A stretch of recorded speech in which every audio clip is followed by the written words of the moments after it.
Good morning, afternoon, or evening, wherever you might be in time and space, you multiplanar beings, you.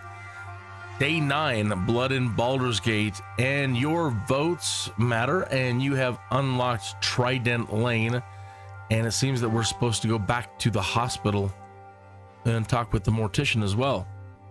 Let's jump right in, detectives. Trident Lane. The forge burns bright at this shop, whether day or night. Many of the businesses in Sea Tower cater to the Flaming Fist families that reside here, including the weaponsmiths who forge swords almost exclusively for the guards stationed at the Sea Tower of Baldur. After making a few inquiries in the area, you find a shop where custom blades are made. Weaponsmith. The bulky automaton who runs the shop is hard at work by the forge outside the main building. Its tunic and breeches are soot-stained as it clangs a hammer down on hot metal. Dagger. After assessing the blade closely, it concludes, a fine blade, but not my work. After a short pause, it adds, however. The automaton emits a low, steady hum as it begins to scour its memory. Ah, yes. This brings to mind a request I received 1 month ago. The gravedigger came from Tumbledown seeking a similar item, something special, a bloodletting instrument used in ritual sacrifices. Foolish, of course, all blades draw blood. Told her she'd find what she was after at sorcerers' sundries for their magical wares, or Eastway expeditions for their somewhat shadier business. The gravedigger. Bubba.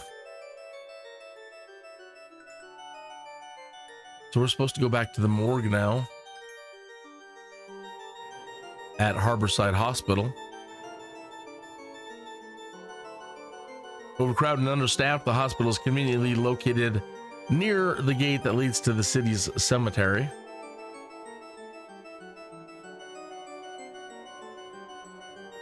Making your way through the overcrowded corridors of the hospital, you locate a staircase and descend once more into the morgue.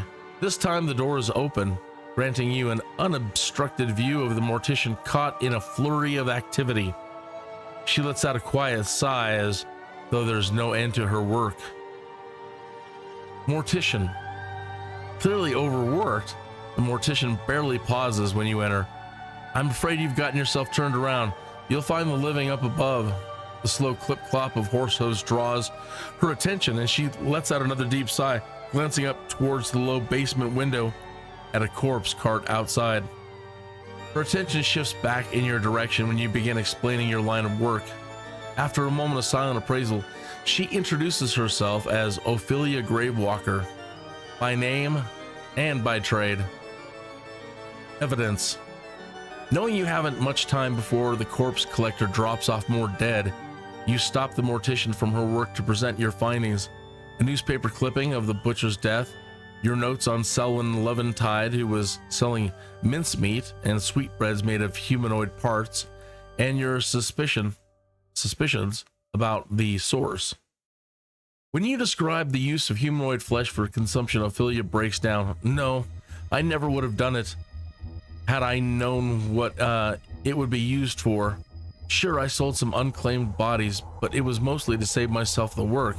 Besides, how could I refuse a request from a Flaming Fist guard? Oh.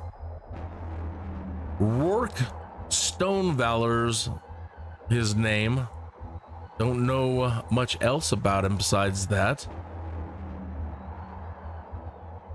When you ask for a description of the guard, it matches the one who was posted at the Sailor's Crossing crime scene with the red cord tattoo of ill matter.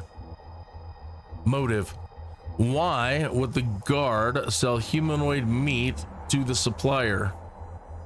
Perhaps someone at the Shrine of Suffering could offer more information about the guard. Yeah, that's what I voted for the other day. Not that that's important. I mean, we're going to eventually get around to it anyway. But going to vote for the Shrine of the Suffering again today. I don't like the idea of the Flaming Fist being behind this. Or any one of them being behind this, but we'll follow it where it goes, won't we, detectives? Okay, we will see you tomorrow, or what is tomorrow? Yeah, day 10 tomorrow, and then off for the weekend. All right, see you back for day 10 tomorrow. Oh yes, don't forget to vote.